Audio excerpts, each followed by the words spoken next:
evening, everyone, and welcome to this episode of the Small Ball Podcast brought to you by Super Saver Liquor and Wine. Go see my guy Mike at Super Saver right around the corner from Pete Taylor Park, as we tell you every week. Southern Miss got their season going. Everybody's got their season going now. So the only people we're waiting on are Major League Baseball, and they're at spring training. So they're getting fired up as well. Tonight, we're going to go back to the youth baseball ranks. We got a tournament director on. We've talked about having all kinds of different folks on here, and so tonight we'll have one of the Grand Slam tournament directors on. But as we get started, I'm Charlie Rogers. He's Chancy Rogers, owner operator of Bull What's Baseball up? here in Mississippi. And man, what's going on, Chancy? It's cooled off a little bit today. It's cool up in here in Starkville now. I stepped out to go do some lessons and let Nolan hit a little bit, and that wind really picked up. It was rocking this afternoon, and I think it's going to warm up again. We had some rain early, and after that rain, it was cold. So yeah, cooled off.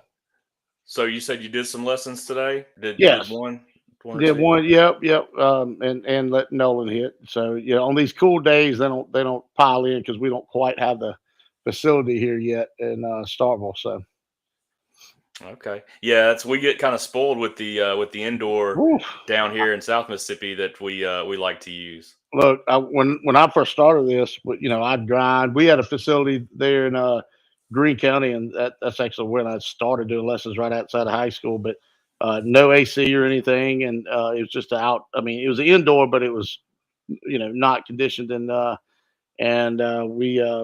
then I moved to St. Louis. Me and Cub, man, we was grinders, and I'd done it before we opened this one. It didn't bother me, but yes, back 42, and we're gonna have them guys on here before long. But that has definitely spoilt me. Is air conditioned, heated, 12,000 square feet, and I can do whatever I want to. And it has spoiled this old fella.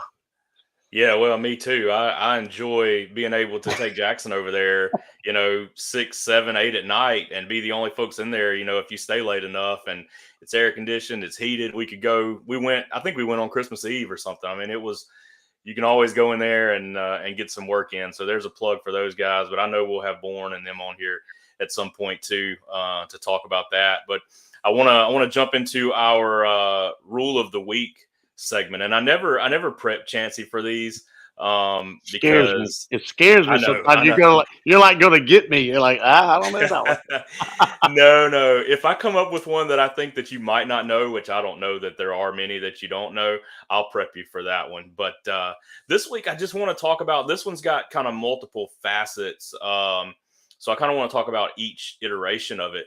But I want to talk about when a runner is hit with a ball, right? So Mhm. you've got the runner who's hit with a thrown ball. You've got a runner who's hit with a batted ball, and then you've got your batter. I know there's some kind of rules there about the batter getting hit with his own ball. So start out with just a runner getting hit by a thrown ball, because I think that's the most simple one.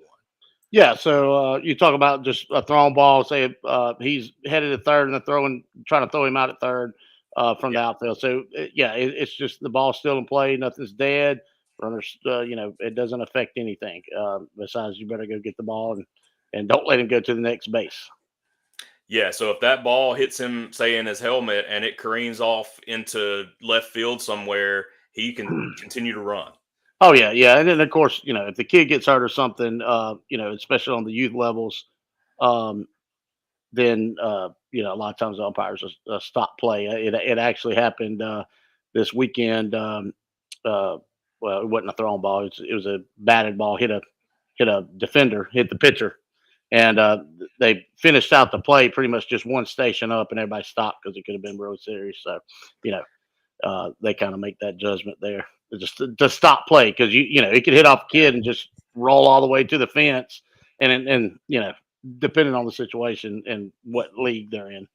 Yeah, and we've got a tournament director on tonight, and I know he's seen a lot of things and heard a lot of things, but usually I think for the most part, coaches are good about um, stopping their guys if there's somebody laid out on the field, not just windmilling everybody around. Oh yeah, Oh yeah. They do a good job of that. So the other element of that is a runner hit by a batted ball. So say runner going first to second, ball's hit by the batter and it hits the runner. Yeah, so that's an out. So yeah, if you're a runner and the guy's hitting, and it hits you, you're out. So you'll see a lot of guys either hesitate or try to jump over balls, and it happens. I mean, it happens in the big leagues. So it's one of those things you got to avoid, but you got to also know the rule too. A lot of kids don't learn that rule till later on, and they don't learn it till it happens to them. Type deal. Yeah, I think you also see as you get on up into the older ages, you also see guys who will kind of use that to their advantage too, where they'll kind of hesitate and slow down and then speed up right as the ball gets there to kind of block the defender and that kind of thing as well. Little And strategy. then, yeah, and then there's also a batter. So when the batter hits the ball, and then it hits him while he's on, I guess when he gets out of the box, does that still count as a bad hit So by a if it, batted ball? yeah, so that's so if it hits him out of the box, yes, he would be out. But if it hits him in the box, it's a foul ball. So Okay. a lot of times you see it hit off the foot, and sometimes you can't tell, but the umpire sees it, hears it, whatever, and they'll call they'll call foul ball on that. But if he's out of the box, then he's out. So say if he bunts it Ball and it's fair and he's running in fair territory and it hits him, he's out. or a ball that comes off the bat that's got some major spin on it that bounces back into him when he starts running. Right. Same thing. Yep.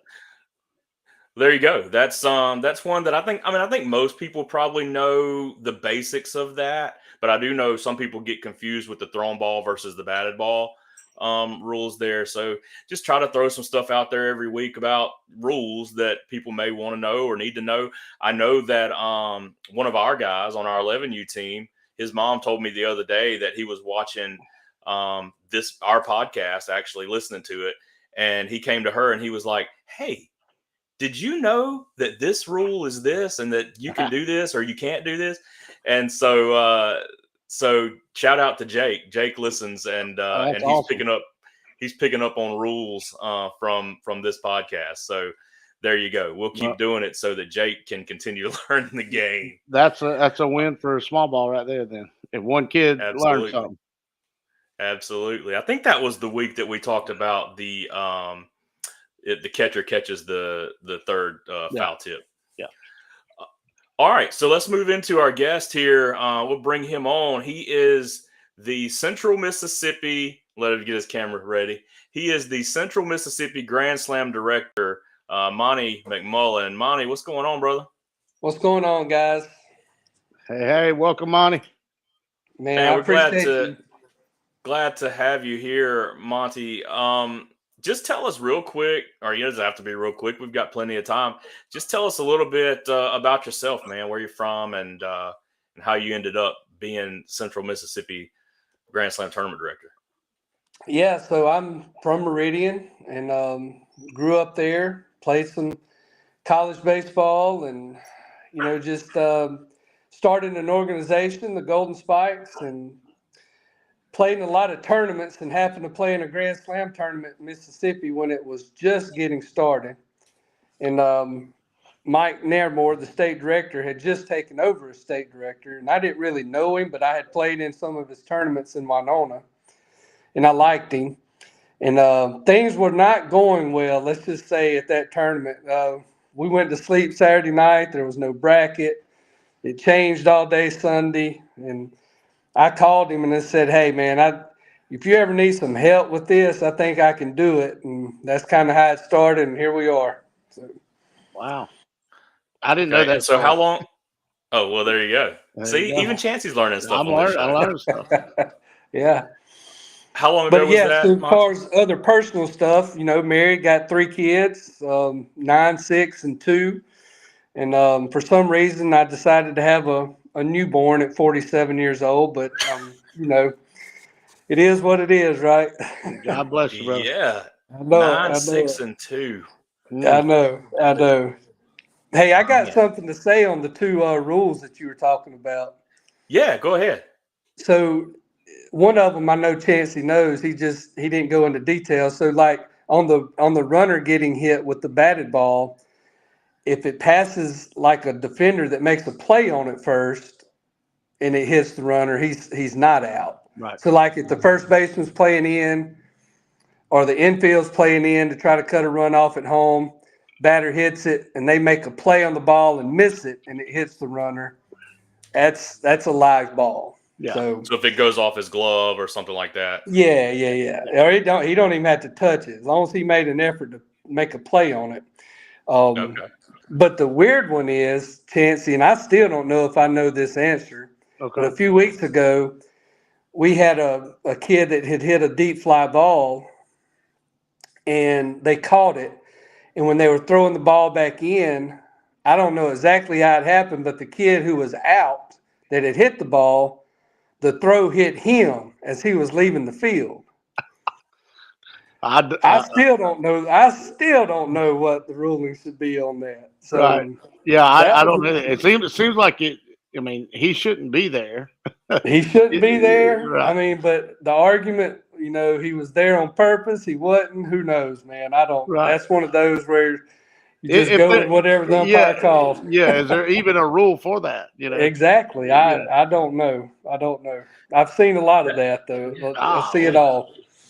Yeah, that's interesting. I mean, and it's those little things like that pop up that people don't. I mean, that you never think about unless it's your game that it happens in. Oh yeah, for sure. I would think just from a And those dad's things always perspective- happen on Sunday afternoon. They never happen on Saturday morning. Yes. Oh yes. yeah, it gets real competitive there. Speaking Yeah, of that's right. speaking of Sunday, while I got you on here, we always we're part of small ball podcast. We want to kind of talk about the winners each week and with every tournament organization, every tournament kind of in our area, because we're covering travel baseball and a lot of these, I know my teams, they eat it up. They like any credit they can get. So we're going to kind of talk about who made it to championships in each group on Sunday. Chancy, can I Go. stop you for just a second? Go.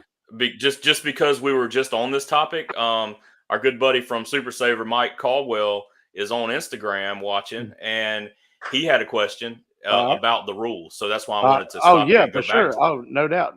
What's you got? But so his question was, what if the base runner is standing on the bag when a batted ball hits him? Safe. Yeah, so that happened also. And according to my rules guide, the bag is not a safe zone for the runner. So he's out. I would argue that. Yeah. I would argue that.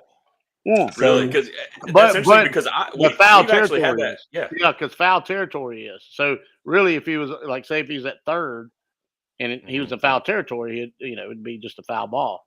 That's correct. Mm-hmm. But if he had his foot on the bag and it hit him. Yeah, that's the only way I know that answer because it happened a few weeks ago, and I had to call to get a clarification on him, and I was told that the bag is not a safe place. So. Wow. So is that NFHS rules, or is that is that kind of the? I don't know if it's universal or not. Would have to be NFHS for sure because that's what we were going by. All we got to do is post it on TikTok or a travel baseball Facebook page, and we'll know that all the experts live there. Yeah, and I hope I wasn't told wrong. Yeah, we'll get plenty of answers. None of them may be right, but we'll get plenty of enthusiastic answers.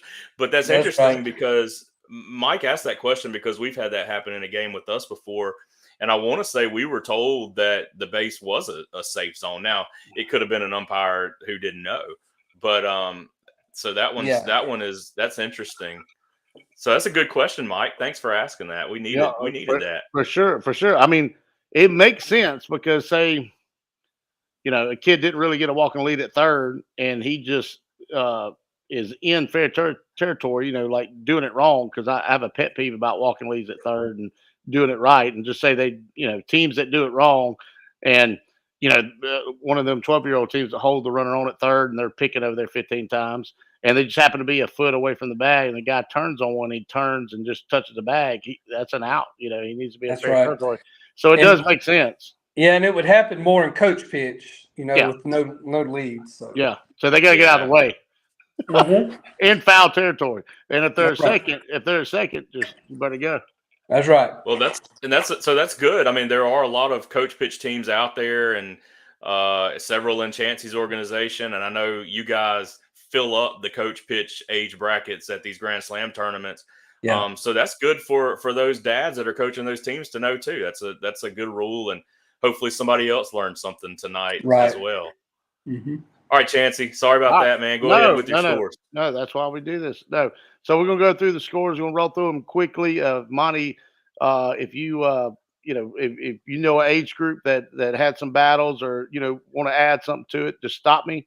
And, Sure. And let's talk about it. But, yeah, so the babies here, the 7U, I got to watch some of it because Nolan played with a team from Starkville. They got destroyed, but it was a good experience for him. He's 5, so he's getting a good taste of it. But our Bulls, Williamson, Caleb's team, in their first tournament, they finished runner-up there, played the East Coast Sox in the championship, and the East Coast won it. I didn't get to watch that game, but watched it on Game Changer, and it looked like East Coast was not tired, and we were. Yeah, that's right. That's right. Well, the 7U is always the last group to get properly classified, just because, one, there's not as many teams. They don't play as much in the fall, and you just don't know a whole lot about them. So, until they've played a few times, you really don't know. So, I mean, it was pretty obvious East Coast is a AA team. Yeah. And they were AA before they got out of the parking lot. Oh yeah, and our group is too. So don't let Caleb. That's right. Don't let Caleb tell you that they just 7U. Same thing with Trout. So like I hate cutting 7U kids. We try to put as many together as possible because we don't know. They're our first little group, and the only way, in my opinion, to get good at this stuff is do it. So you got to play, and sometimes you got to get beat in a little bit to know what you got to get better at. And so I encourage them, and they had a good fall, and it looks like we're going to have a good spring with them. I'm excited about that group. Yeah. They're enthusiastic. So moving on to 8U single A, we got ESA. Who is that, Monty? What's ESA? They're from the Macomb area. It's a little organization. It's Elite Sports Academy. Okay. And they usually have competitive teams in all of their age groups. And they were in the championship with Northwest Rankin, Fire Black. Any of those Northwest Rankin teams are always competitive. I've had to coach against them throughout the years for sure. Yeah, Northwest Rankin's one of those teams where, you've heard the term in baseball and they're tweener, right? Yeah. I'll give you an example. So their record in single A is 7-0, and their record in AA is 0-6. Oh yeah. So it's kind of like, what do you do with them? But eventually they got to figure it out in AA. So oh yeah, and that's the challenge, and we're going to talk about these classifications once we get done with this, because I know we my coaches give you heck about it, and we're going to talk about kind of what you guys look for, and that way everybody knows. But moving along, we got 8U AA. It was Sixers baseball and County Line Heat in the championship. County Line Heat came out of champion there, and that was AA 8U. Yeah, I think the 8U AA is probably our most balanced division. I think we've got a clear-cut AA group there. I don't, there may still be a few borderline teams, but very balanced. The County Lines struggled a little bit over the end of the fall and early spring, but they really came out swinging it. He was a little surprised himself. All right, and this 8U AAA is what I'm excited about. Elite Baseball and the Hub City Jacks. I know Martin and them guys over there with the Jacks. So I was excited to see them in AAA and winning it there. They finished as champions for y'all. Yeah, in that AAA group, you know how it is. You've coached AAA teams. Those games could be run rules and they could be one run because, if you're not ready to play in a game, you're going to take it on the chin. No doubt. And that championship game in 8U coach pitch baseball was 3-0. Wow, 3-0. Yeah. So hats off to both teams there. Yeah, Definitely. so I didn't even know the score of that, but what I was going to say, just from obviously helping Experience. coach an 8U AAA team, is in 8U coach pitch, you can get by in 7U just hitting the ball a lot. In 8U coach pitch, you got to be ready to play defense. And if you don't play defense, you're not gonna do very well. So I didn't know the score, but when you said 3-0, that did not shock me a bit. That's pretty impressive. There was only one game in that whole bracket that reached double digits in runs. Yeah, that's pretty awesome. And that's what separates at that age. That's what separates, because everybody hits the ball. It's coach pitch. The coach is throwing to the bat, but that's what really separates the teams to me as just a dad is if you can play defense, solid defense, you can win a lot of games. Oh yeah. Well, you hear me preaching that at club training too, Charlie, and I really try to get into these coach pitch guys, coaches' heads about that. Like, look, if they know where to go with the ball, they're gonna stop all that running, and it's gonna be close games, and that's where you can win. And we've got a group that they didn't play this weekend, but they're in that. They're right there with all those guys, and they're going to be pretty good going down the road. So, moving on to 9U single A, is be Jackson Yard Goats and Mississippi Warriors, and the Yard Goats pulled it off there 5-3. Mm-hmm. Yep, huge bracket as usual with 9 single A. We keep a lot of teams figuring it out. Yeah, that's right. And there's a few 8U teams that have decided to go ahead and start playing in the kid pitch. And we keep that 9 single A to 6 runs per inning, just to give them that opportunity to figure it out. And I think it really helps them a whole lot. You don't get out there and you're standing out there for 45 minutes, giving up 17, 20 runs in the inning. Nobody benefits from that. Right. So, but I was actually proud of that whole 9U bracket. The scores were low for 9 single A, which is good to see because it shows that everybody's getting better. Yeah, and not walkathons. That's right. Mm-hmm. Yeah, just again from a dad perspective, because that's Monty. That's kind of what this show is it's baseball coach, organization owner, and then just a dad. Just from a dad perspective, that jump from 8U to 9U, from coach to kid pitch is, it is gigantic. And so, I'm not telling you guys anything you don't already know, but if there are teams that are dominant in 8U, I absolutely recommend going and playing up a little bit and getting some of that experience, even if it's modified, 8U modified kid pitch or whatever, because there's so much going on. You got kids who've never stood on a mound, and now you're putting them on a mound to pitch, and there's runners stealing, and there's signs, and there's catchers missing balls, and you got to play defense, and the difference is just astronomical. And even from the offensive standpoint, you've got to hit a pitch that's not being thrown at your bat now, and it's just nuts. And so that, you're right. I guess that explains why there are so many 9U single A's. And that's where a lot of your teams get weeded out too. You see kid pitch teams, we saw it quite a few times, that are 8U AAA coach pitch teams. When they get to kid pitch, you don't hear from them much anymore. Right. That's right. It does not always translate into kid pitch. Right. That's for sure. Well, we try to, and I definitely encourage that too. 9U AA is going to be Knights Nation. Jack Crescen's organization there. He's done a great job expanding over here. Knights Nation Snow 9U and Mississippi Legends, and Mississippi Legends beat them there in the championship 11-1. I'm sure they're going to get the text message and say they're getting bumped up next week too. Yeah, they might. Man, I'll tell you that's the hardest group again to figure out how to get a AAA group out of. Because there's one, I'll just say it because I'd say it to them if they were sitting here. The Recon is the oddest team out there.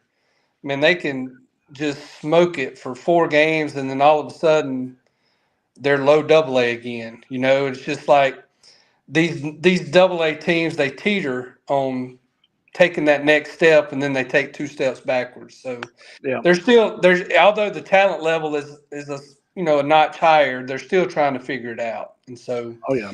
it's a tough group. It's a tough group to figure out classification wise. Yeah, it's tough, and staying with the numbers and everything. I know when I worked in St. Louis, it was a lot different because you had so many more teams. You had so many more AAA teams and so many more major teams.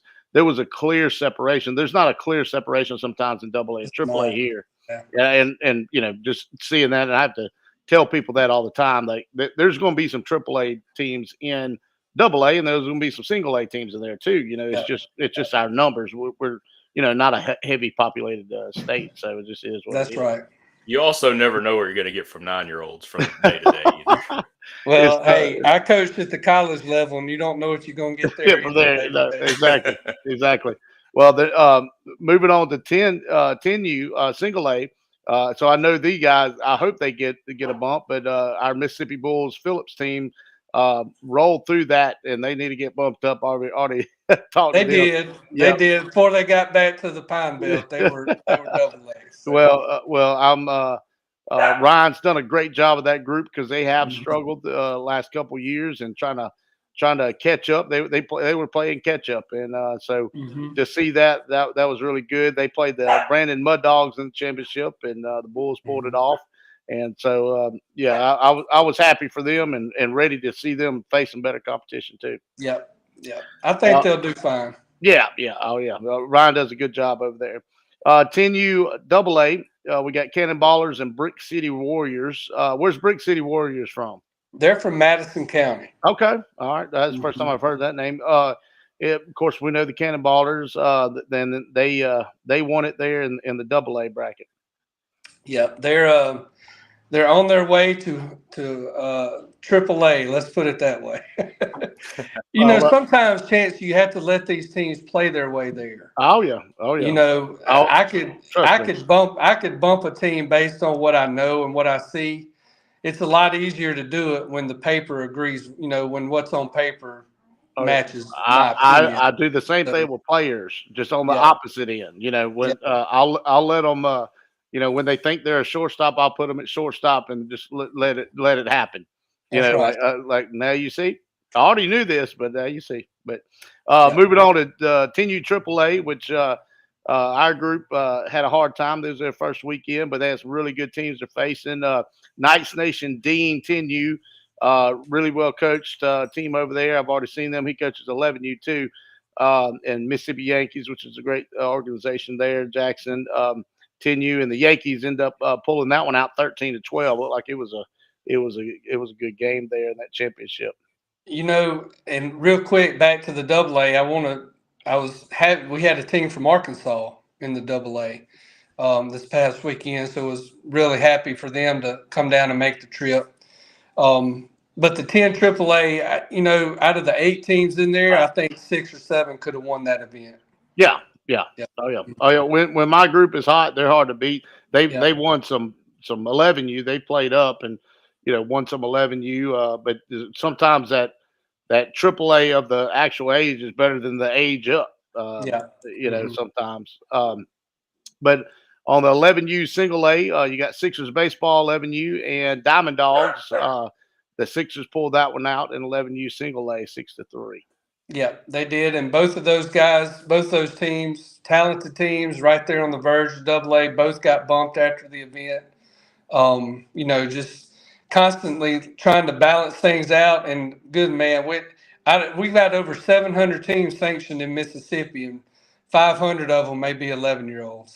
Wow. Yeah, that's a big group. I know it is a ton of 11-year-old teams, man. Well, Monty, is that Sixers team from Jones County? Is that? Yeah, that's the Sixers team from Jones County. Mm-hmm. Okay.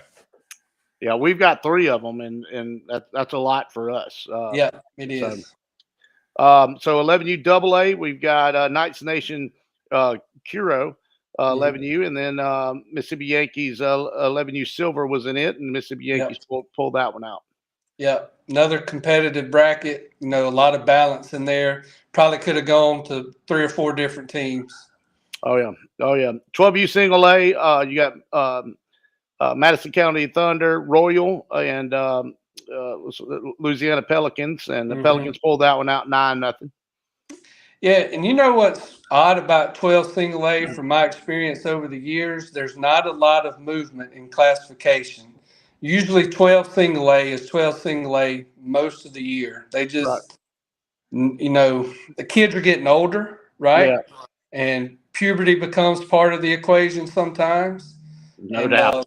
it just, it seems they're starting to peak out a little bit they're going to stay with baseball. They're not, that kind of thing. So 12 single A kind of balances out, and they just kind of hang around that single A area for a while. There's some movement, but for the most part, a lot of those 12 single A teams stay there. Oh yeah, that puberty thing. It happened with our 12U Robbins team, Yep. which I wouldn't say they're single A, but they were a okay double A. But several of those kids hit puberty, and they are triple A. And Drew can argue with you all you want. They're a triple A team. And he will. Yeah, and they can swing it and they can throw it. Now they Yep. might do a lot of things right, and that's our fault. We'll get better at that, but get them better at that. But no, those kids are growing up and becoming young men. Yep, no doubt. But and we're dealing with it too, because we're team I coach with Charlie's son on it. It's Caldwell's old team, and they're 11U AAA and probably a major team at times. But we can't play 12U single A because we would probably do very, very well there. But Mhm. double A, we do well. We compete. We had a great tournament this weekend. But puberty does play a part in that for us little babies. We've got one, maybe in that rim, but Yep. the rest of them are still on the baby side. But they get after it. I love it because it just makes them play higher, and that's the bracket I'm looking at now. And of course we broke those 11-year-old hearts. Lincoln Express. We were 2 feet away, Monty. We had time runs at second and third, and I think our 7 or 8 hole was up, and he hits a line drive, barreled up. I mean, right to the shortstop. 2 feet left or right. We're tied. We're tied up. Oh, man. Oh yeah, and so that was a And he's that's a perfect example of what you were just saying. He's one of those kids that has not hit puberty. He's a little small. bitty 11-year-old. Yeah, he's a very small 11-year-old. He's Once going to be if he gets bigger, that ball goes into the gap. Oh, Yeah. and no doubt. But there was great competition there, and that double A from what I saw, and the Thunder that made it to the championship with them. They beat our Bourne team, and that was a really close game. I think a 1-run game over there. In fact, we had 1-run games through the whole tournament. Every game was, and so that was awesome. Very competitive bracket, and it would not have surprised me if you guys or Sox Johnson would have won that 12 AA when they're just wow factor even when they get hot. So we squeezed by Wow Factor. That was a really, really good game there, man. I could talk about my team all day, but I was super proud of them. Of course, they're the younger bunch, but just a lot of baseball stuff happened, and it was good for them to experience that, because that's what I look for. That one reason you don't ever have to deal with me fussing about umpires. I'm looking at how many baseball situations can happen in the hour and a half or hour 20 that we have. How many at bats can they get? I always look for that. So arguing with umpires wastes time. The only time I fuss at an umpire if they are lazy and wasting time. I'm like, let's go. Right. Don't be talking to that coach either. That takes too much time. That's already know the rule. Let's go. Yeah. And so, man, a lot of that happened this weekend. And by the way, nobody ever brags on them, but all our guys were awesome. They dealt with some silly stuff on one game I'm not going to talk about, but they dealt with it like professionals and knew that I knew, and just catered to the situation and made the time just roll on several times. But yeah, we had a great sets throughout the whole tournament. That's good to hear. I thought so too. We talked about that some among parents and stuff, and you go places and sometimes they're not great, but I think we played 5 games, and I think every umpire set we had was pretty good. Yeah. I love the communication and time management, and just just making it happen and not being ridiculous and being there. Most of the times, and we could have a whole episode on umpires because Yeah. I definitely I'm one of them that think it's getting ridiculous and I think the whole world's competitive. Everybody tries to take sides and instead of just playing the game and who cares if they screwed up. We still have to hit the baseball in a different place or make a better throw or do something different. We still have to get better. So quit worrying about them getting better. They don't play for you. And that's the way I look at it. So, well, I tell you what we had to do, a couple of years, 2 years ago, I started the Grand Slam Mississippi Umpire Association because we needed to get more of a handle on what input we could have, with those guys. And we just needed the familiarity, the same guys coming so we know who could do what. And so they pay dues now and we give them apparel, a lot of it we talked about at the meeting, hey, when y'all walk out on the field, you got to look professional. Because if you don't, they're automatically going to think that you don't know what you're doing. And so we've worked really hard on trying to improve the quality of umpiring from the way they dress to the communication to all of it. We've worked really hard, and I think it's going well. Yeah, I definitely could tell. I'll be one of the guys because I know you get the crazy phone calls. But I'll be one of the guys that I claim to be one of the most aware people in the room, and I'm definitely the most aware person on the field. And the last 2 years, I could tell that it's gotten better. I've had really a low amount of issues. I've had more issues out of my parents just being idiots than the umpires being idiots. In other words, you know what I mean? Yeah. Mm-hmm. So he's not talking about me, Monty. Not him. Not him. Well, I tell you that when we put in the rule 2 years ago that, hey, if one of your fans gets thrown out, the head coach is thrown out too. I'm telling you, man, things have improved drastically. Yep. Cal Ripken does that, and that does that fixes it. Well, the umpire Alaska's, but man, the coach is nice as he can be. He ain't said anything the whole game. I don't want to throw him out. I said, nope, he's gone because they can handle that Tuesday at practice. Yep, exactly. Yep. Well, that's a good point there, and I definitely appreciate you guys working on it.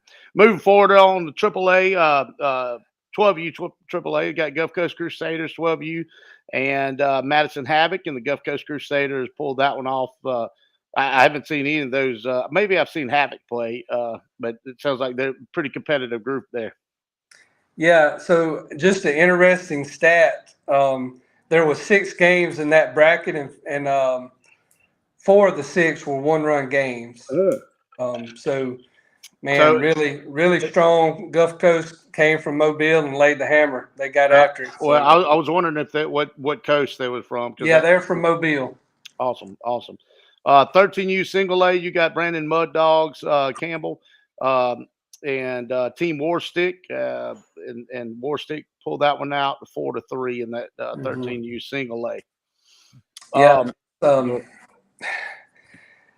13-year-old is always who's that team? It's the biggest turnover every year. Right. Teams break up after 12U. School ball starts happening. School ball is it's just a whole different ball game. Oh yeah. 14U AA. You got Canes STO. Are they from St. Louis? They are. They're from St. Louis. Yep. Mm-hmm. Okay. That'll be. I wish I'd known they were there. I bet that they would have known some of my people. And then Madison County Thunder, 14U Red, made a championship there, and the Canes St. Louis pulled it out. So it was definitely worth their trip. Yeah, for sure. They got a little taste of everything. They were able to play at Pearl and Jackson Prep, and I think they had a really good time. Awesome. Well, yeah, so kind of that's the end of that tournament. But to kind of talk about that, I definitely have last few years I've enjoyed you guys adding those venues there in Jackson. It's of course they're nice, but also for the older kids, and we're doing it this year, like with the 14s, 15s, you're having some 15U tournament stuff because, me and you've talked. 15U showcase is almost unnecessary, and it is. Unless if a kid is showcase where if he's Connor Griffin, speaking of Jackson Prep, and you're 15-year Connor Griffin, you don't need to be playing on a 15U team anyway, unless you're Right. playing a national event somewhere. You need to be playing 17U or something like that. So, just your normal ninth grader that is preparing for school ball and preparing to make the varsity team next year needs what I want to call regular tournaments to play in. And I appreciate you guys trying to make that happen, because I know we're going to take advantage of it. Yeah, Chancy, the amount of reps that players lose between 14 and 15, man, I'm telling you, it's so much, and that's junior high ball is hard to watch. Again, it gets kind of back to the puberty. Kids still have a great skill set, but they're not strong enough to hit the ball out of the infield. They lose confidence. A lot of the schools that have junior high schedules may have 6 games. You got 20 kids on the team, trying to get them all at bats. Get 2 at bats a week. Yeah, man, and just the reps that they lose is just, man, it just kills them. So yeah, it's my soapbox every year. I have parents. They'll call me. I have one today. Just somebody wanting lessons, and man, I got to get him used to that drop 3 in school, and you got to get him ready for ball. yeah, And we're kind of in the we're the abnormal area that has junior high baseball around the nation. That's not very common, even in the Jackson metro area, it's not common. Right. And so it's more of a rural school, and like school pride, and they think they made the high school team and all this stuff. And the benefit that I see is that they at least get to practice every day. They get to do something. But some schools are very limited. It's just limited resources, and who knows who they've got coaching it. Is going to be a soccer coach or somebody just getting that extra supplement that has no clue about baseball. Now, some places have it figured out. Don't get me wrong. I don't think it's everybody, but man, you're right. It is very, very tough to watch, and they degress. And so then I get the phone call again. Hey, coach, you were right. So what do we do? And I was like, well, that's why, us and SBG and Knights, like that's why we were formed, and Golden Spikes. We were there. We're here for the extra, the stuff that you're missing out on. Well, that's what we're supposed to be doing, is preparing you for high school. Yeah. And that's what most big organizations do elsewhere.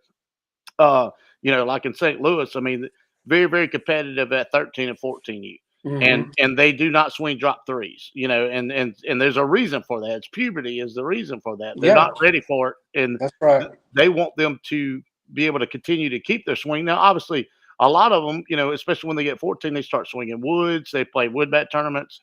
They do different stuff to prepare them even more. But I'm a big fan of no, swing a drop 5 if you can, bro. Because if they let you, swing it. And so that's where I'm at, and I'm sure you've watched it enough to see that too. Yeah, I mean, the game's already too big for them at that age anyway. Putting a bat in their hand that they can't handle, just creates bad habits, lack of confidence. It's just a whole plethora of things that are negative compared to what the positives are. So I agree. I mean, let them swing what they can to continue to grow. Boom. Appreciate it. Appreciate you backing me on that, Monty. Yeah, I got you on that. Some people really, really fight me on that. Yeah. No, I mean, man, these kids have to have confidence. Baseball is hard enough, right? So, I mean, even in the big leagues, when they're struggling, a lot of it's because they're losing their confidence. And so it just, why make it harder? No doubt. No doubt. Monty, I know I was super impressed when y'all were going through those age groups, and you're like, yeah, this team did this and this team did this, and this team is always here and this team is here, that you know every team in every age bracket and who coaches them, where they're from, how they did in the last tournament, how they do in the next one. Tell me, how do you do that? I mean, is that something you just have an addiction? Like you just love it? I'm probably a little different than a lot of tournament directors. I do this full time. So this is, my full-time job. I'm not, working somewhere else and then trying to do this on the side. So, I mean, I spend all day, every day inside this system, trying to figure out a way to make Grand Slam better, our tournaments better. And, just in the process of that, you learn the teams, you build the relationships. And because for me and for my employees and our group, and my partner, Brian, it's for us, it's the relationships.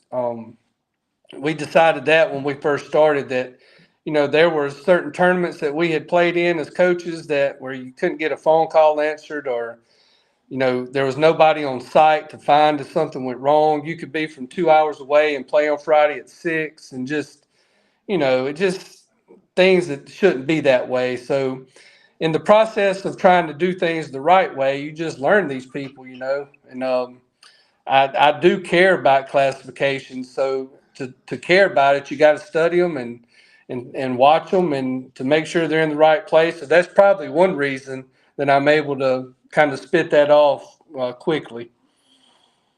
What goes into? I mean, we'll stay away from the Mark Paul tournament right now because I know that's a whole different animal. But what goes into putting on one of these tournaments on any given weekend? What all is going into that? Yeah. So for us, our tournaments are big every weekend in Central Mississippi. So a lot of There's a reason for that. They're run very well. I appreciate that. Like Carly and Caitlin are here right now. They're separating rings, getting armbands ready. Our whole thing is, yeah, they're flipping their hair.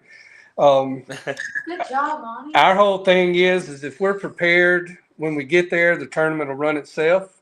And it, sometimes it can be chaotic on our side behind the scenes, but as long as the perception to the teams playing in it is things are running smooth, then we're doing it the right way. But it's a lot. We have kind of a routine that Sunday we send out an email that says, hey, if you're planning to withdraw from the tournament. So that way we spend Monday kind of working on a spreadsheet to lay out the teams or the divisions and what fields, kind of get an idea of what we're going to be using. Let teams put in their schedule requests, which I think we do a better job than anybody of accommodating requests. And then Tuesday we try to work on the schedule and put it out. Sometimes that goes into Wednesday. Then, Thursday you start sending out hey, these are the rules and things like that. And then, then the weekend comes and we get after it. So you like for most of the work to be done up front. So when the weekend gets there, 100%, the work has to be done up front. If you're facing situations where possible weather situations or, different things, as long as you communicate everything up front, this is how the bracket's going to be. It's a little different, whatever.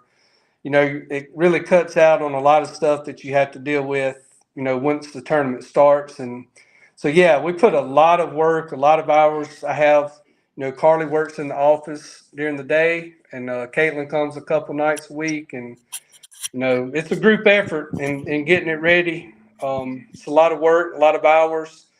I don't get to coach my own kids or, see a lot of their stuff because I'm off doing this. So as they get older, that's starting to wear on me a little bit. So, but I've got a lot of good people around me. So, there's going to be times that I have to delegate that kind of stuff, but definitely a lot of work before the event goes. And then, we put y'all, Chancy, I mean, if you have issues at our fields, you call me and I have somebody right there within, hopefully a few seconds. And that's one thing that we really try hard to do is have a lot of people in place. That way we can handle, whatever comes about. Yeah, there's no doubt. That's when people ask me, that's one reason we use you guys a lot. Of course, we've got to kind of share the love of different age groups and whatnot. Some age groups don't play with anybody else, but one reason, is not the discounts. It's not the, it's just you guys run a really good tournament with way less issues than most. And I appreciate it. Yeah.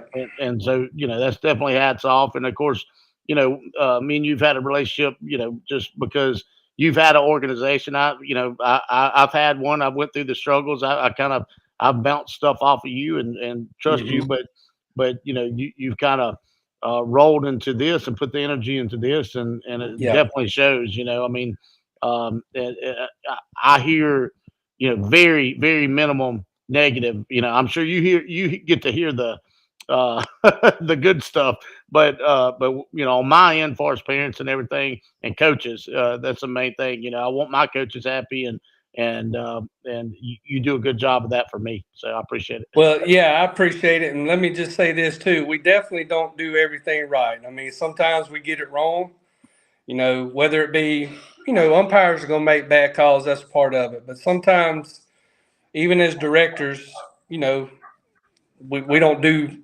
things right. I'll look back on a Monday sometimes and say, hey, I wish we'd handled that a little different or whatever. But another thing that we've got people in place, or we got as far as my directors, we got sheriff deputies, directors of public safety. I try to put people in place that know how to handle situations if it comes down to it. Part of the reason that the tournaments run so smoothly, and we've already hit on it a little bit, so I don't want to go into the whole umpire thing, but at what point, we talked about the process of getting these tournaments together. At what point are you trying to get umpires lined up, and how difficult is that to do? Because I know not just everybody wants to be an umpire. Yeah. Well, fortunately, we have a UIC that he assigns them for us. So as far as me personally, that's not something I have to deal with as far as finding them and getting them assigned. But that's good to know, because I don't think a lot of people know that. Yeah, and that's what I used to. My most popular answer 3 years ago when people would call about umpires, like, hey, I don't know them. I don't have control who I get. I can control who comes back, but it's out of my hands. But I don't have to say that anymore because of the changes we made with that association, and I think that's really helped a lot. So, but I got a call 15 minutes before we went on air that says we're about 14 umpires short right now. So my stress level is higher on a Wednesday night than it normally would be, because you got high school baseball, high school softball, college baseball, you got other travel ball tournaments in different parts of the state. So it's definitely spread thin. So I've already made calls to Louisiana and Alabama Grand Slam, seeing if we can get some reinforcements. So that part is definitely stressful because, not to state the obvious, but you can't run it without the umpires. So it does become a little stressful. Oh man, just throw a few dads out there. They know how to do it anyway, right? Yeah, well, you could throw the moms out there. They yeah. So let's ask that question. So I'm just kidding, moms, that y'all are watching this.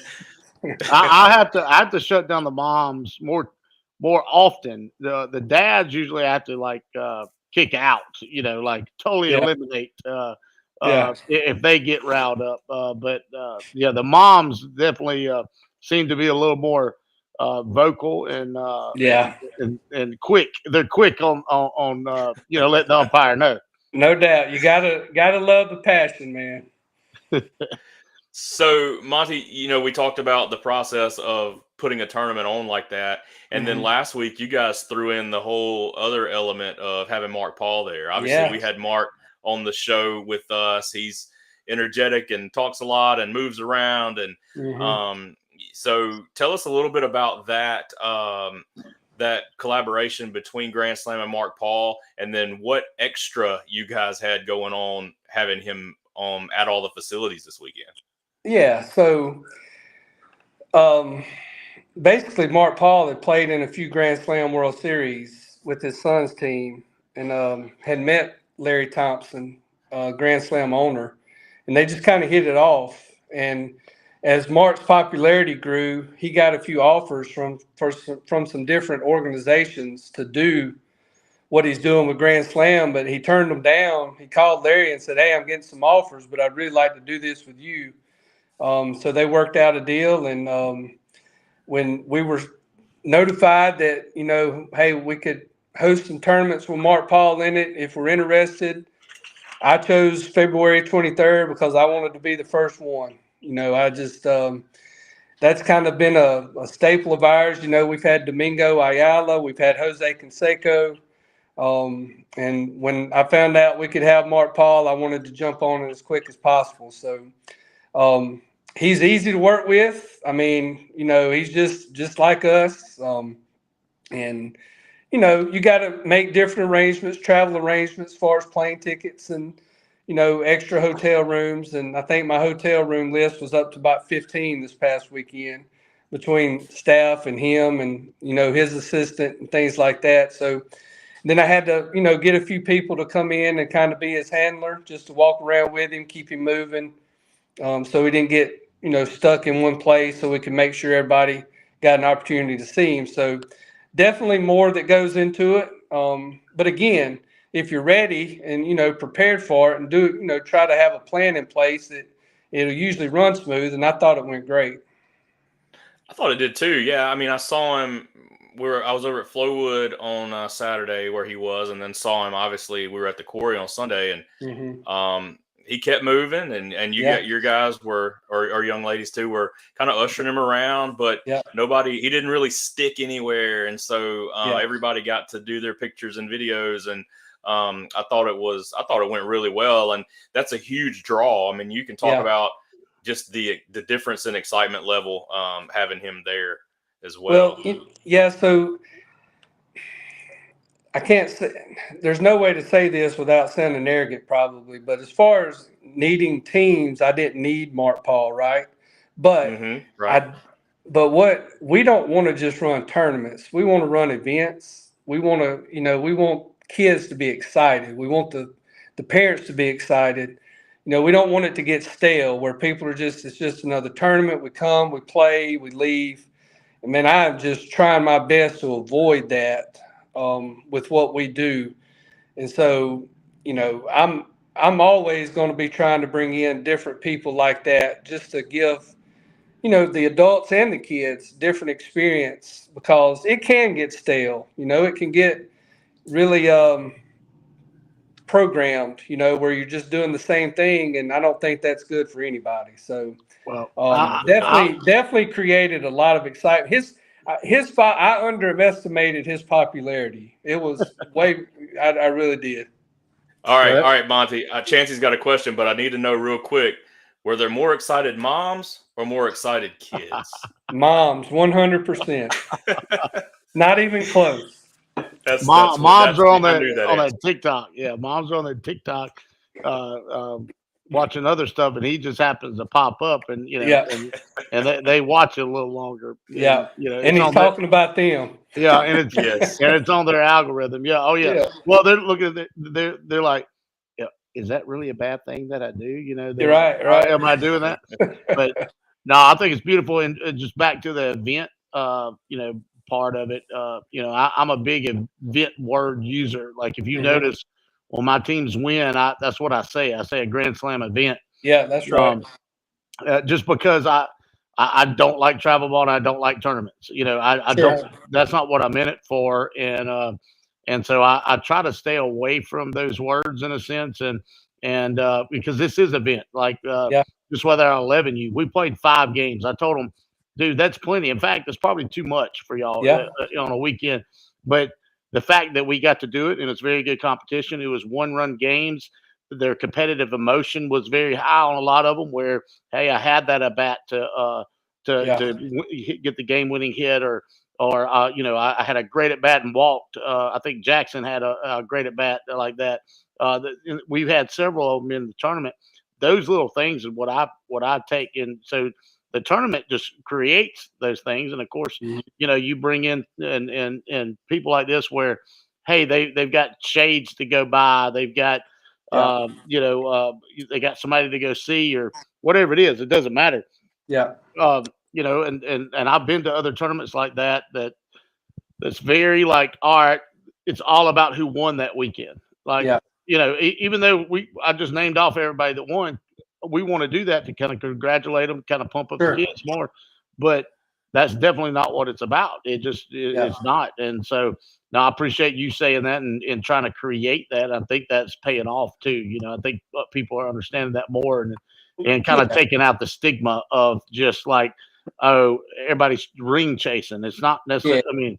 I mean, the ring is just part of it. If you have a good weekend, Sure. and the tournament itself has to be the event. Yeah, you want people to leave there talking about it, and wanting to come back, right? So like we try to make sure we got photography vendors, and for us personally, it starts at the gate. We even drive through. I mean, our employees are required to wear red on Saturdays with the Grand Slam logo on it, because we want people to immediately feel like they're coming to an event. And so we just, as soon as they come through the gate, we're trying to create that tone, and that attitude of, this is an event, it's fun, but it's a serious thing, because you want people to act the right way, but at the same time, you want them to feel like they're part of something or doing something bigger than maybe it really is. And I think, that's what creates better memories. And, the more vendors you have and things of that nature, I just think overall it's a better experience when you treat it that way. No doubt. And you've seen it like I have. This is my 11th year in the business, and and you've been, like you said, a owner also, and kind of watching how travel ball. Let's take the terms back. How select baseball, back when they called them select teams. How select baseball, travel baseball, club ball, tournament ball has changed in the last 10 years, and looking into the future, what are you seeing is, where's it going, and what are you guys trying to do to kind of keep it, besides what you just said, what are some things you're doing? Yeah. So, I think probably the biggest difference from, when I started, I don't know, 12, 13 years ago, definitely more, things have shifted away from rec ball more. We all know that. And, everybody plays travel ball. From a business standpoint, it's great, and from a coach's standpoint, not that I mind everybody playing, but I also want them to be being taught, So I think one thing that I've seen more is just so many teams, right? And then you got more teams wanting to join organizations and things like that. I probably see it going more that way, to be honest with you. I think it's becoming organization heavy. And I think I think there's just, everybody's going to have an organization, whether it be 2 teams or whether it be 20. I think everybody's trying to start a little organization, right? Yeah. So, not all. They see it. They see the benefit. They see the benefits in numbers, and no, I agree with that. Just because we're usually behind on things in St. Louis area, where I had experience, in Dallas area, my brother worked in. It's the same way. There's not many single teams out there. That Uncle Johnny put together. There's a lot more organizations and a little more structured. And if your kid plays baseball, they're going to say, "Oh, what club's he with?" That's the lingo in those places. Where here it hadn't quite got there, but it's coming. You see more nights teams, and of course SBG's done a great job. We've done a great job growing through the years, and I definitely agree with that. Well, I tell you, go ahead, Charlie.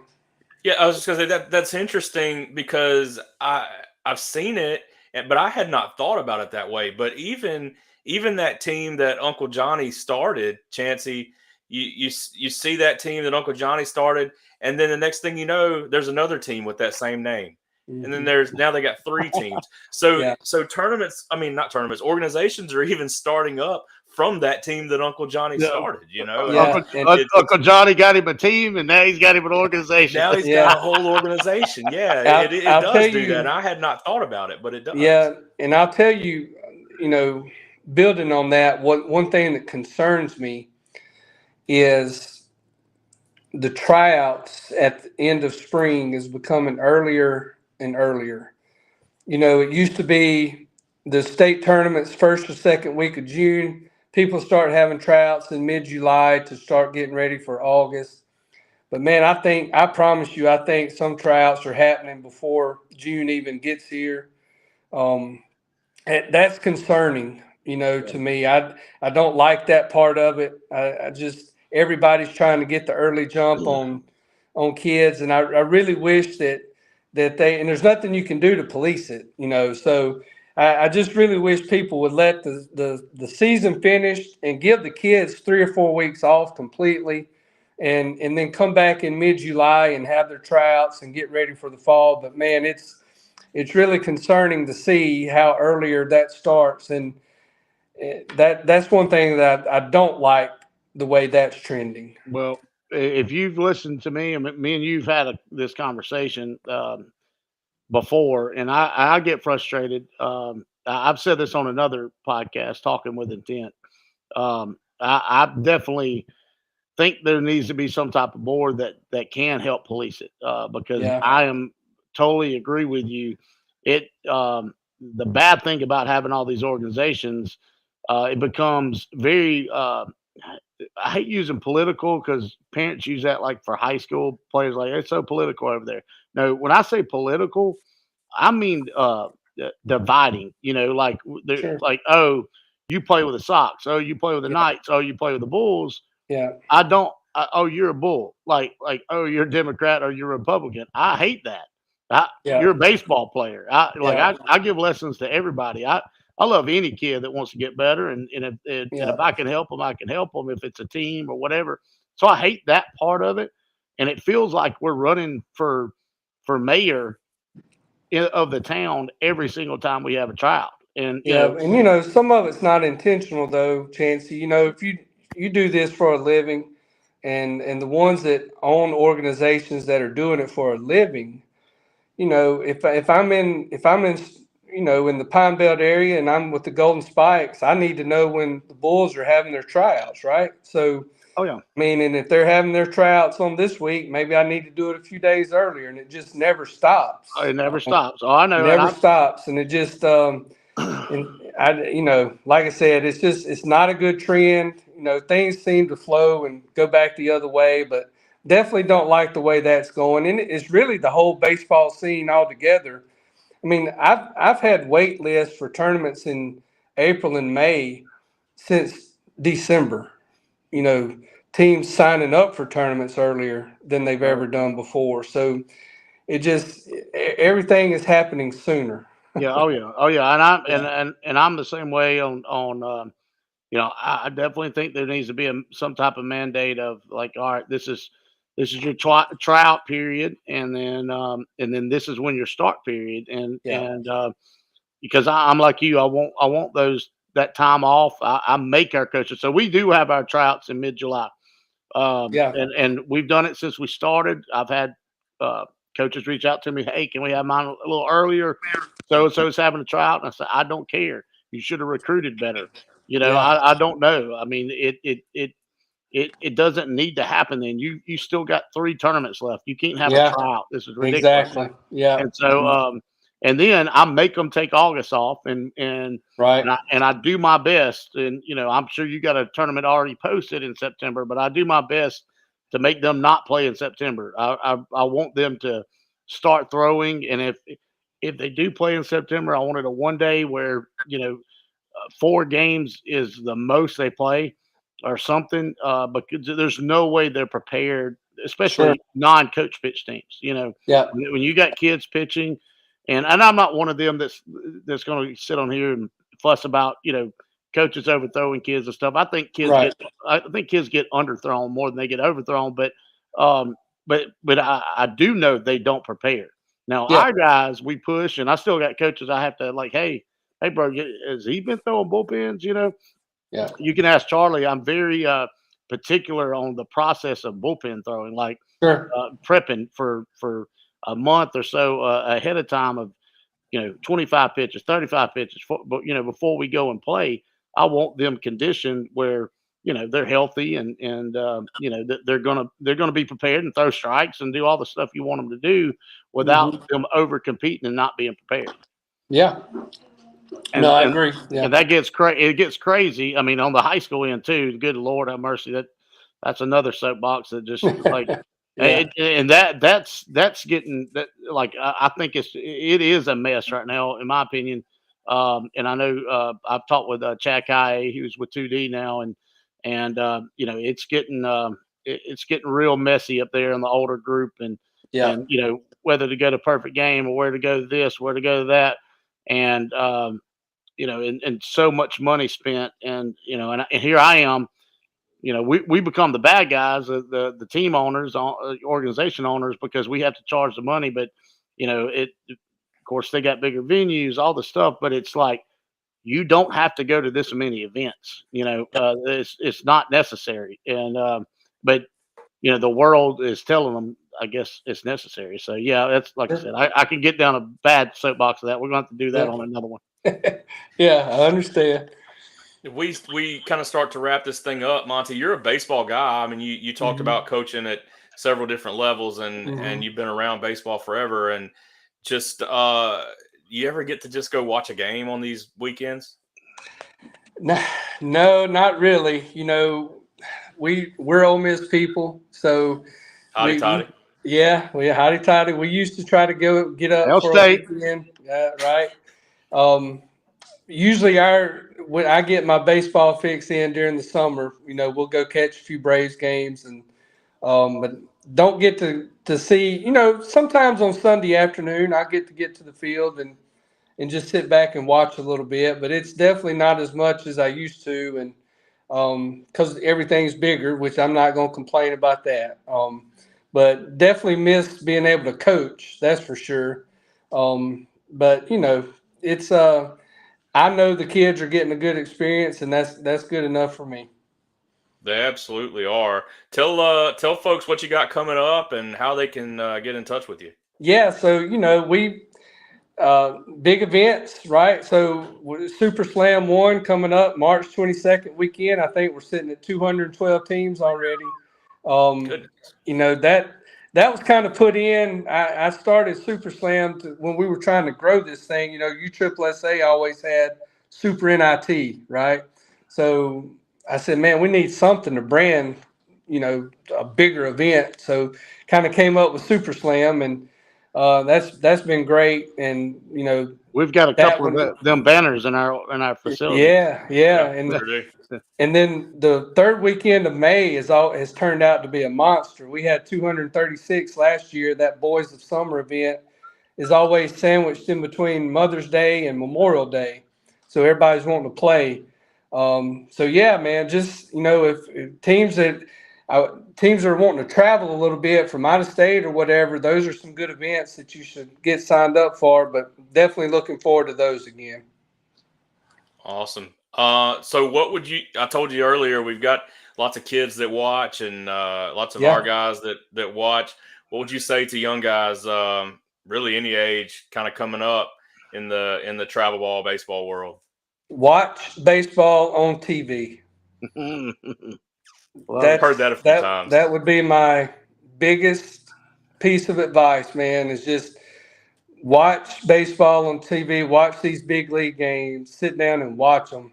Man, I could have told you why somebody was bunting when I was 6 years old, because that's all I did was watch. And, I've tried to tell guys in the dugout that are not playing, stand up on the rail and watch, man, because that's just, from baseball, that's how you learn, is by watching so much. And I think that's missed in today's world. Even my own kid, my 6-year-old, it's hard getting him to sit down and watch a Braves game with me. So it's just different times. But that would be my biggest piece of advice, other than the obvious things of, get stronger and get faster.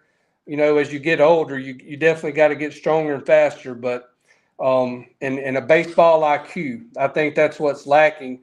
A lot of travel teams get by on talent, but they don't know the game. They don't know the game within the game. So, just increase your baseball IQ would be my biggest piece of advice. It's one of the things that I love about. Yeah, it's one of the things I love about Chancy and his organization, and it's one of the reasons we've been with his organization for so long. And I know Mike says the same thing, but our kids learn the little things at a very young age, an age that some people would say, hey, that's too young. They don't need to know that yet. They can throw the ball from the outfield to home plate easily, but they're learning cuts and double cuts and stuff. And so they learn all that, the intricacies of baseball at a very young age, and it carries on throughout. And so, like I said, that's one of the things that I love about what Chancy does. And you're right about watching games.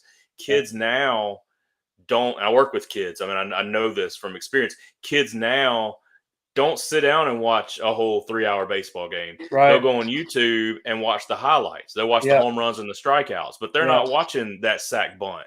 They're not watching that, that hit and run or that kind of thing. They're watching the home runs and the strikeouts. Or even deeper than that, Charlie, the approach that guy coming up to the plate is doing, the him backing out and taking that deep breath and zoning in. To me, that's the little stuff. And you hear me at every practice. I usually end every practice, Monty, with these 11-year-olds. I tell them to go watch a game, go watch a high school game, go watch. We're blessed to have Southern Miss right there in our backyard, which is a great program. But we also have Jones and Gulf Coast and Pearl River, and go watch those college guys. But then, you said it, they don't watch it as much as they used to. And it's weird because of all the times that we've had, this is the easiest to be accessible to watch baseball on their phones. ESPN has just about every college baseball game available, and it's pretty awesome. And eventually you're going to be competing for a starting position at a high school or collegiate level. And if you're competing with somebody that's even, has a comparable skill set to yourself, the smarter player is going to win that position. So it's just, I can't stress enough about that baseball IQ. Agreed. And Chancy, you mentioned that about the approach, and it's funny that you said that because just last week I sent, obviously every kid's got a phone now, so my 11-year-old has a phone, but I sent him a Twitter clip of Bobby Witt.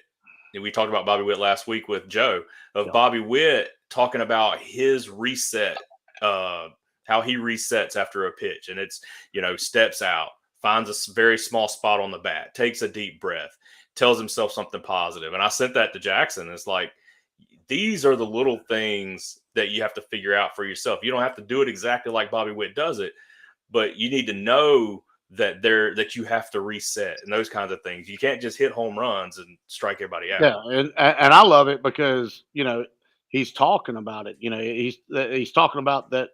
That's something that's on his mind whenever whatever he was having an interview or whatever. He's not saying, "Hey, right here, I got to get my backside through. I got to finish through the ball," or all that stuff. And of course, we're doing that. I do that to Jackson just to kind of remind him because he is working on his swing, but we want to get it to where he don't have to think about that swing. All he does think about is resetting, and that's a beautiful thing. Hey, that's what we're working towards. Where that's what we're focusing on, and that's when we're getting better. Well, that's the one that I'm teaching my daughter and my son right now. I mean, it ain't even about the swing right now. It's like, look, every time you step into the box, you step in the same way. Like you got to find that comfortable routine, that's comfortable for you, and starts with your feet. Get your feet right and go from there. So getting them to understand that's a different story. No doubt. It definitely is. Well, getting them to believe that Dad actually knows what he's talking about. Yeah, sometimes. Yeah. Monty, man, we appreciate you coming on. This has been great. We've held you longer than I told you we would, but this has been an awesome conversation. And I think people need to hear from tournament directors and about kind of what goes in, the work and effort and things that go into this. So, man, we appreciate you coming on. We'll definitely have you on again sometime. Yeah, man, anytime we can get as deep into it as you want to. And, appreciate what you guys doing, and Chancy, as always, respect everything that you're doing. So anytime you guys want to talk, just let me know. No doubt. And I'd love to, and I hadn't prepped Charlie for this, but I'd love for one of the weekends we're there, we've got, a 2-hour break or something. We might do a live podcast there. Yeah. That'd be great. Kind of talk about what's going on. And then, of course you'll be running around, but maybe you can send us somebody and just kind of have a live, show them a live situation of what a tournament looks like for us and everybody else there. I think that'd be really cool and informative. Absolutely. Yeah, like the hustle and bustle that's going on in that room that you're in right now that seems really calm. Yeah. It's not I always made that him way. shut the door. Awesome. Man, Monty, we appreciate it, brother. And we'll get back with you. We'll be back up there at some point soon, I know. So thanks, man. All right. Thank you, guys. Thanks, Monty. All right. Man, that was good, Chancy. Oh man, I'm glad we was able to have him on, and kind of want to get in back into the focus of youth baseball, and we'll kind of do that moving forward next few weeks, and just keep because that's kind of the main focus, and we'll keep you updated with what Joe's doing, and our high school guys and our college guys, and this is supposed to be an hour podcast, but a couple of weeks in a row we've definitely went over. Yeah. But we're adding to it, and I think it's informative. Nobody's complained of how long it's been. So, I hate we have to go late sometimes, but we have to time it up with our guests and everything. But it is what it is. But you can go back and watch it. Charlie's got it set up on iTunes and Spotify, YouTube, Facebook, every platform. If there's a platform that you have and we don't, just contact us and we can get on it. We'll get on it. Yeah, I can get us on it for sure. And also do want to say on Instagram, if you're watching on Instagram, we have a Small Ball Podcast Instagram page now. So if you would go and like that, follow that. And at some point, we're going to be streaming this on there rather than Bull Baseball. So go like that as well. But we're everywhere. Chancey puts clips on TikTok, so we're all over the place. And I'm looking for interns too. If anybody's good at that, because my time is very limited this time of the year, and so that is me who has to go in there and clip it out. And I definitely will pay for somebody to do that. And speaking of pay, this is Super Savers month for sponsorship. We will be looking for another sponsor for March. So so if you got a business that you want some shout outs, we'll put you on all our platforms and give you the good shout out. Excuse me there. We'd love to have you. And I've got some that's contacted us, so we'll be rolling in with another sponsor next month, and hopefully get to where we got a couple of them each month, and help keep this thing rolling and get our t-shirts for our guests and whatnot. So we appreciate you guys helping out.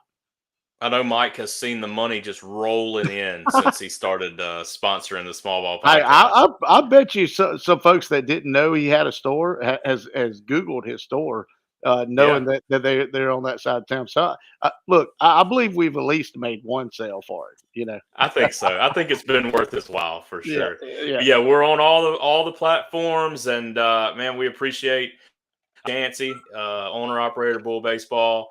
I'm Charlie Rogers. He's Chancy Rogers. You got any final thoughts, Chancy, before we go?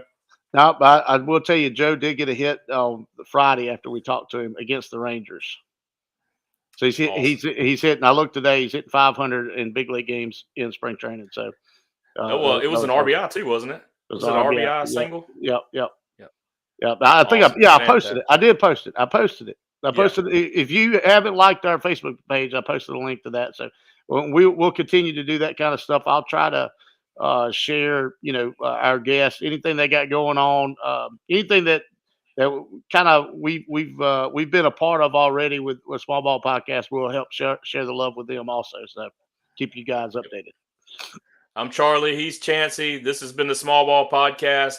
Check in with us next week. Until then, see ya. See ya.